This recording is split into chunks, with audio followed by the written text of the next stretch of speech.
जय हिंद। आप सभी विद्यार्थियों के लिए आज का दिन मंगलमय हो, इस शुभकामना के साथ मैं राम लक्ष्मण परशुराम संवाद शीर्षक कविता के सप्तम भाग को लेकर आपके बीच उपस्थित हूँ। पूर्व कक्षा में आपने मनुष्य के उज्ज्वल चरित्र और गुरु ऋण की महत्ता को समझा है, इसलिए आज द्विज की वीरता और श्री राम की विनम्रता से रूबरू होंगे, जिसे कवि ने कुमार लखन की बातों से प्रारंभ किया है। कहूँ लखन मुनि सीलु तुम्हारा, को नहीं जान विदित संसारा। कुमार लखन मुनि परशुराम से कहते हैं कि हे मुनि, भला इस संसार में ऐसा कौन है जो आपके शील से, आपके आचरण से अर्थात आपके स्वभाव से परिचित नहीं है। अर्थात सभी लोग आपके बारे में जानते हैं। माता पिता ही उरिन भय नीके, गुरु रिनु रहा सोचू बड़ जी के।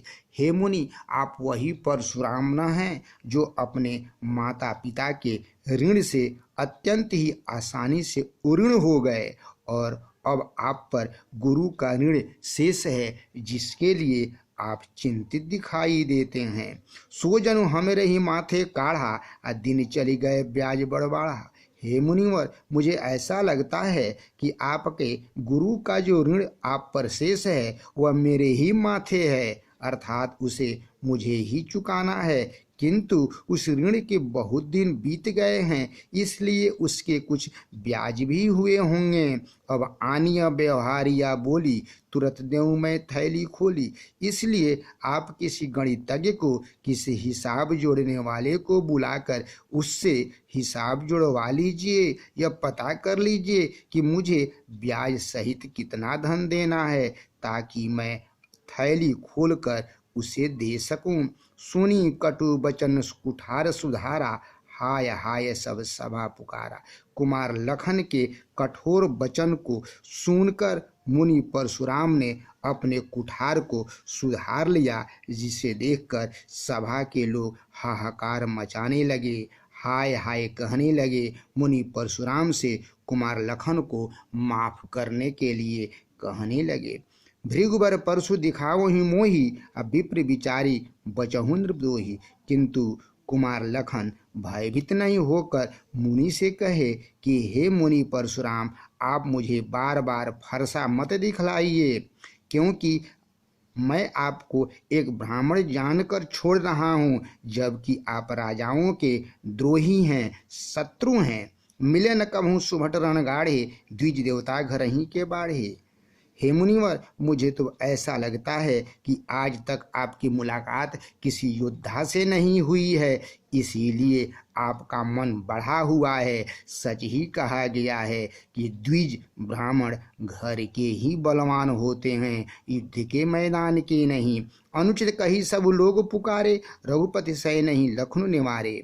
कुमार लखन की इस अनुचित बात को सुनकर सभा के लोग भी यह कहने लगे कि कुमार लखन की बातें उचित नहीं हैं, अनुचित हैं, इन्हें ऐसा नहीं बोलना चाहिए। इसी समय रघुकुल भानु अर्थात श्री राम ने आंखों के इशारे से लखन को शांत कर दिया और अब मुनि परशुराम के क्रोध को शांत करने के लिए ओवे मीठे वचन बोले। लखन उत्तर आहुति सरिस, भृगुबर कोपि कृशानु। कुमार लखन के कठोर वचन रूपी आहुति से मुनि परशुराम की क्रोध रूपी आग को अत्यंत तीव्र गति से बढ़ते देखी जल संवचन बोले रघुकुल भानु।